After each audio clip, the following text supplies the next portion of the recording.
Depuis plus de 3 décennies, Julia Roberts a appris à sourire sans avoir à s'expliquer. Elle a maîtrisé l'art de l'esquive, du rire et des mots soigneusement choisis chaque fois qu'un nom revenait. Non pas parce que l'histoire était romantique, mais parce qu'elle était complexe, inachevée et silencieusement douloureuse. Aujourd'hui, à l'aube d'une autre étape de sa vie, Julia Roberts ne se cache plus derrière la nostalgie. Elle parle enfin de ce que ce lien était réellement et de pourquoi il a fait plus mal que ce que l'on n'a jamais imaginé. La rencontre qui a tout changé. Avant que le monde ne connaisse son visage, avant que les tapis rouges et les discours de remise de prix ne deviennent une routine, Julia Roberts luttait encore pour trouver des certitudes. Elle avait tourné Mystic Pizza et Steel Magnolia, mais son avenir était loin d'être assuré. Elle était jeune, nerveuse, au seuil d'une industrie capable soit de l'élever, soit de l'écarter sans explication. À la même époque, Richard Gere était déjà une figure reconnue, sûr de lui, maître de lui-même et sélectif dans ses choix de rôle. Lorsque l'idée de Pretty Woman a commencé à circuler, le projet était fragile. Le scénario avait été rejeté par plusieurs studios, réécrit à maintes reprises et refusé par une longue liste d'actrices mal à l'aise avec son postulat ou incertaines de son ton. Le film était loin d'être le succès garanti que l'histoire a ensuite laissé croire. Le premier véritable tournant eut lieu à New York, dans le bureau de Richard Gere. Ce n'était pas une rencontre glamour. Il n'y avait ni caméra, ni contrat, ni charme répété. Gary Marshall, sentant que quelque chose d'important pouvait naître ou s'effondrer dans cette pièce, les présenta puis s'éclipsa délibérément. Ce qui suivit fut 45 minutes de conversation que ni l'un ni l'autre n'a jamais décrite comme dramatique, seulement décisive. Julia savait ce qui était en jeu. Elle savait que le projet pouvait s'écrouler si Gere refusait. À un moment donné, au lieu d'argumenter ou de convaincre par des mots, elle écrivit 3 mots simples sur un post-it et le fit glisser sur le bureau. « Please say yes ». Des années plus tard, Gere se souviendrait de cet instant avec une amusée discrète, expliquant que c'est à ce moment-là qu'il sut qu'il accepterait le rôle. Non par manipulation, mais par instinct. Il décrivit avoir été fasciné, non par la séduction, mais par une présence. Marshall, revenu de son absence, remarqua immédiatement quelque chose. Les 2 acteurs se tenaient à chaque extrémité d'un couloir, se regardant simplement. Aucun dialogue, aucune performance. Marshall dira plus tard que c'est là qu'il sut que le film fonctionnerait. Cet instant a souvent été mythifié, romancé et mal interprété. Mais la vérité tient moins de la romance que de la reconnaissance. 2 personnes perçurent chez l'autre une compatibilité professionnelle rare. Julia n'était pas encore Julia Roberts, au sens culturel du terme. Richard Gere soulignera ce point à plusieurs reprises par la suite.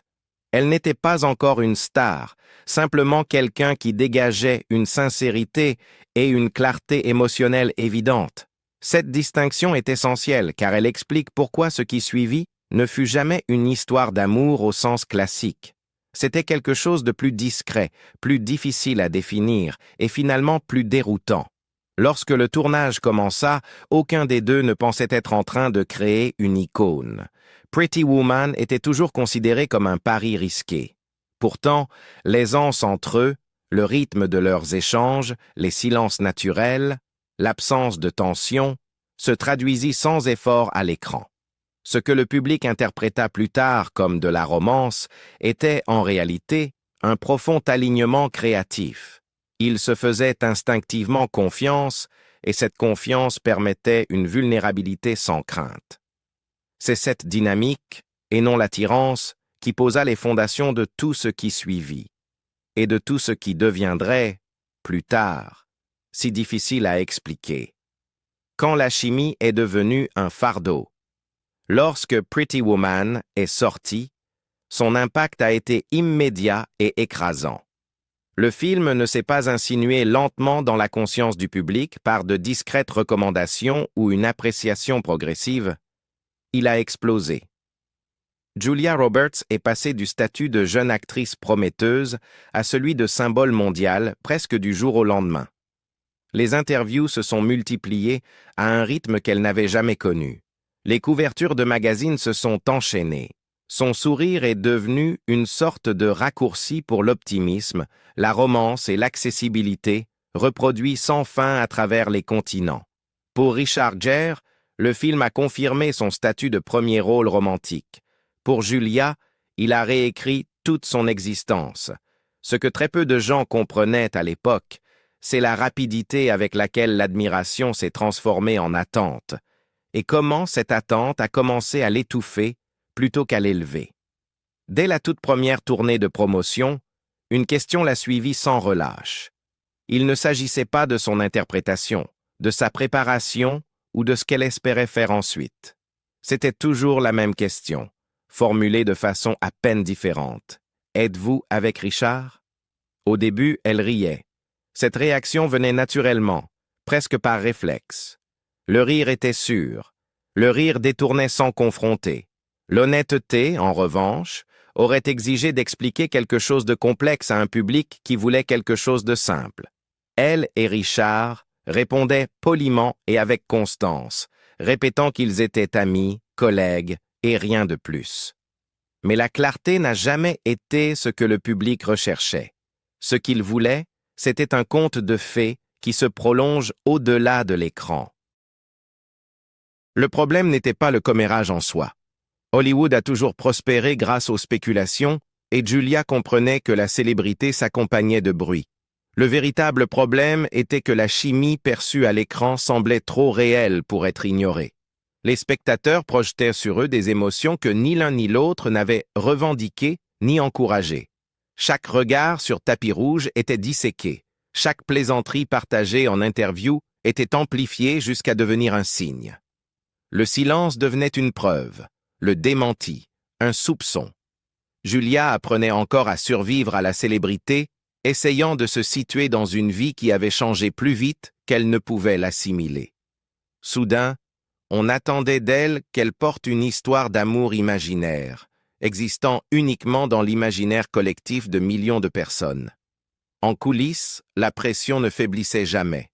La communication des studios faisait peu pour corriger le malentendu, car l'ambiguïté vendait des billets et entretenait l'intérêt. Les titres suggéraient sans confirmer. Les rumeurs circulaient librement parce qu'elles nourrissaient la fascination. Julia décrira plus tard cette période comme profondément déstabilisante. Non parce qu'elle ne comprenait pas les mécanismes de la culture des célébrités, mais parce qu'elle réalisait à quel point elle avait peu de contrôle sur son propre récit. Ces expériences réelles étaient remplacées par une version de sa vie écrite par des inconnus, répétée si souvent qu'elle finissait par paraître définitive. Ce qui rendait cette situation particulièrement douloureuse, c'était le déséquilibre entre eux. Richard Gere était plus âgé, déjà établi, et bien plus habitué à esquiver. Son calme jouait en sa faveur. Lorsqu'il choisissait ses mots avec soin, on y voyait de la maîtrise et de l'élégance. Lorsque Julia hésitait, riait nerveusement ou tentait d'adoucir la conversation, on y voyait de l'évitement. L'examen ne s'exerçait pas de manière équitable, elle devenait le point focal émotionnel d'une rumeur qui refusait de disparaître, tandis que lui conservait le privilège de la distance. À mesure que sa carrière s'accélérait, les questions ne s'estompaient pas, elles s'intensifiaient. Chaque nouveau projet rouvrait le même récit. Chaque apparition lors d'une cérémonie semblait inviter aux mêmes suppositions. Julia reconnaîtra plus tard que la célébrité, à cette époque, ne lui donnait pas un sentiment de puissance. Elle lui paraissait intrusive, elle était devenue un symbole avant même d'avoir eu la chance de se stabiliser. Et le symbole que le public adorait ne ressemblait que partiellement à la personne qu'elle était réellement. Ce fut le début d'un long silence. Non parce qu'il y avait quoi que ce soit de scandaleux à cacher, mais parce qu'expliquer la nuance à un monde accro à la simplicité semblait vain. Julia a appris que, parfois, dire moins était la seule façon de préserver le peu d'équilibre émotionnel qu'elle possédait. Pourtant, le silence avait son propre prix. Avec le temps, il s'est transformé en quelque chose de plus lourd, une résignation silencieuse à être mal comprise.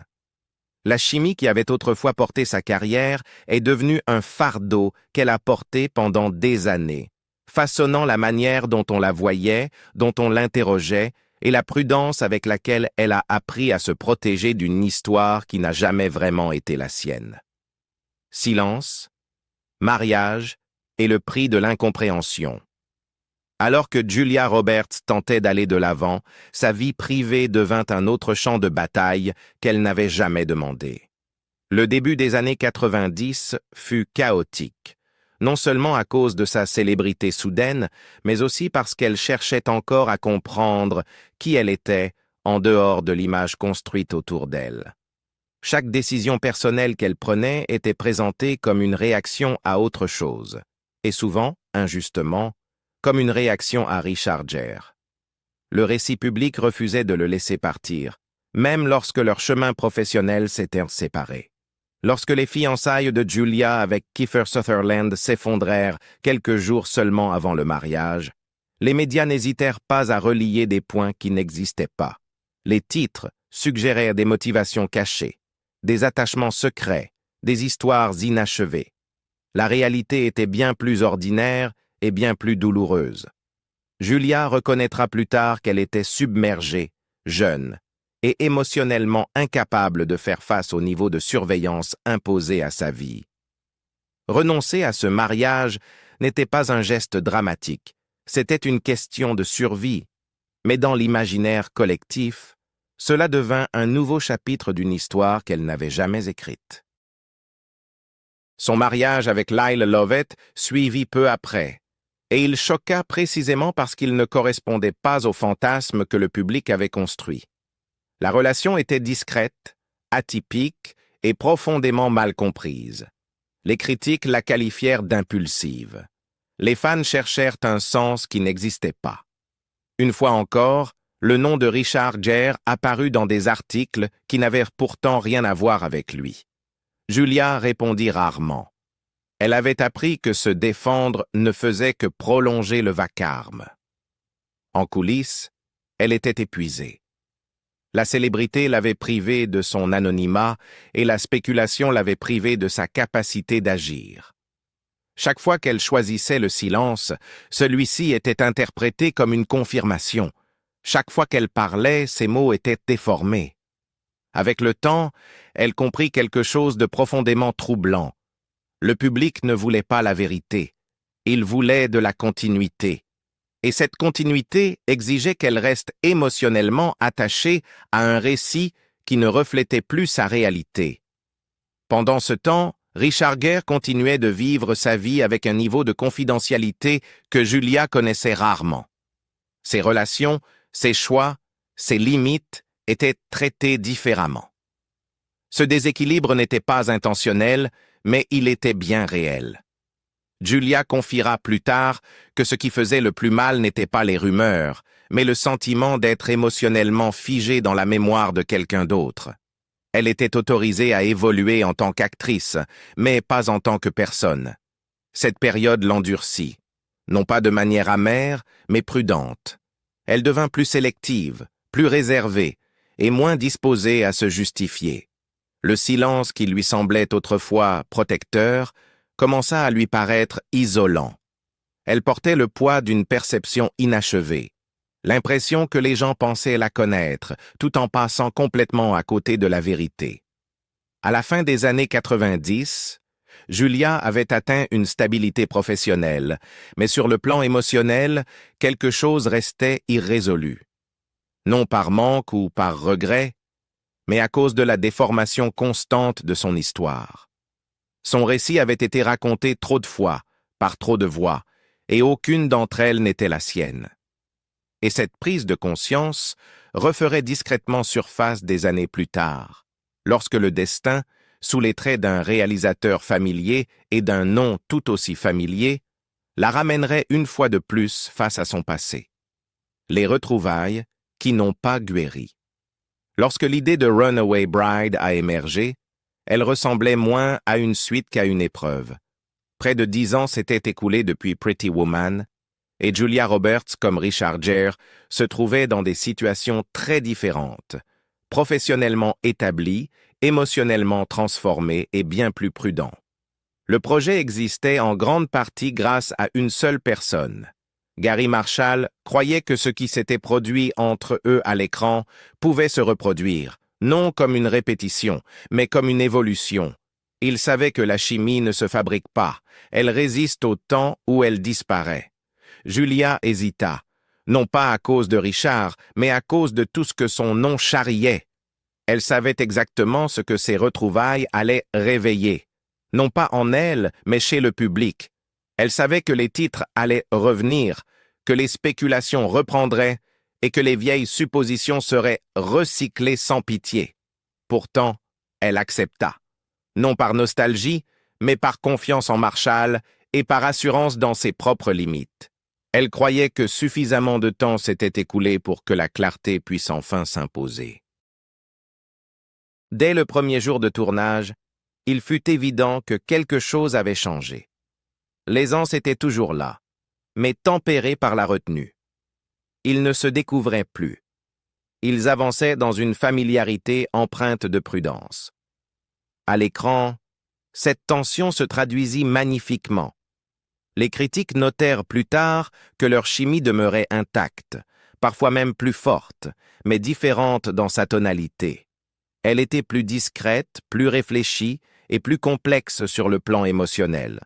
Ce que le public percevait comme de la romance était, en réalité, une mémoire affective filtrée par la maturité.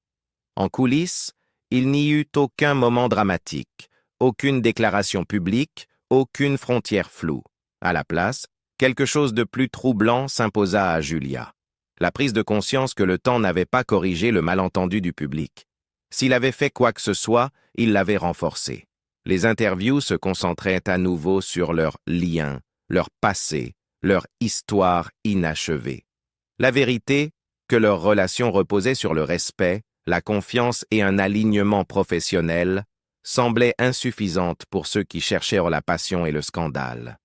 Julia admettra plus tard que la période de tournage fut émotionnellement lourde, non parce qu'elle désirait autre chose, mais parce qu'elle constatait à quel point elle contrôlait encore peu le récit. Elle était plus âgée, plus sage et mieux ancrée, pourtant le monde persistait à la regarder à travers le même prisme qu'autrefois. Ce décalage était douloureux. Il renforçait l'idée que l'évolution personnelle ne libère pas toujours du regard des autres. Lorsque le film s'acheva, il n'y eut pas de conclusion au sens traditionnel. Aucune conversation ne vint régler le passé, car rien entre eux n'avait besoin d'être résolu. Ce qui restait en suspens existait en dehors d'eux, dans les attentes, les projections et les mythes qui refusaient de disparaître. Julia monta dans l'avion du retour avec une certitude claire. Ces retrouvailles n'avaient rien guéri. Elles avaient simplement confirmé ce qu'elle pressentait depuis longtemps. Certaines histoires perdurent non parce qu'elles sont vraies, mais parce que l'on refuse de les laisser se terminer. La vérité qui a mis des décennies à être dite. À mesure que Julia Roberts entrait dans une période plus paisible de sa vie, la distance devint son choix le plus délibéré. Elle épousa le chef opérateur Daniel Moder et construisit quelque chose qu'elle n'avait jamais pu s'autoriser auparavant, un monde privé. Loin des avant-premières et des spéculations, elle éleva ses enfants, protégea ses habitudes et apprit peu à peu ce que signifiait la stabilité lorsque personne ne regardait. Il ne s'agissait pas d'une fuite loin de la célébrité, mais d'un réajustement. Pour la première fois, elle ne réagissait plus aux attentes, elle définissait son propre rythme. Pourtant, même dans cette vie plus calme, une question ne disparut jamais complètement. Les interviews y revenaient, parfois avec douceur, parfois avec insistance. Le nom de Richard Gere persistait comme une ponctuation inachevée à la fin de chaque chapitre. Pendant des années, Julia refusa d'entrer dans ce jeu. Elle comprenait ce que beaucoup ignoraient, clarifier la vérité plus tôt n'aurait pas corrigé le récit. Cela l'aurait nourri. Le silence, aussi douloureux soit-il, était la seule façon de laisser le temps faire son œuvre. Au fil des ans, Richard Gere lui-même apporta des éléments de cette vérité avec constance et sans dramatisation. Il parla d'amitié, de confiance créative et de gratitude. Il décrivit leurs liens comme quelque chose ancré dans le timing, le professionnalisme et le respect mutuel. Il attribua à Gary Marshall le rôle de ciment qui avait permis à tout de fonctionner, affirmant ouvertement que sans lui, il n'y aurait eu ni raison, ni désir de recréer ce duo. Julia reprit plus tard cette idée, reconnaissant que ce que les gens avaient vu à l'écran appartenait à un moment précis de leur vie à tous, un moment impossible à reproduire. À l'approche de la fin de la cinquantaine, quelque chose changea. Non par regret, ni par nostalgie, mais parce que la distance avait enfin accompli ce que les explications n'avaient jamais pu faire.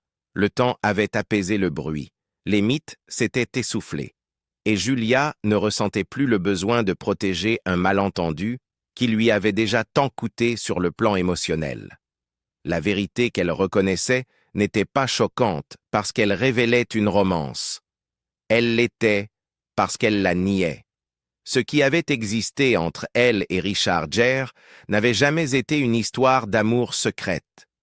C'était un alignement rare entre deux personnes à un moment précis, amplifié par le cinéma et déformé par les attentes.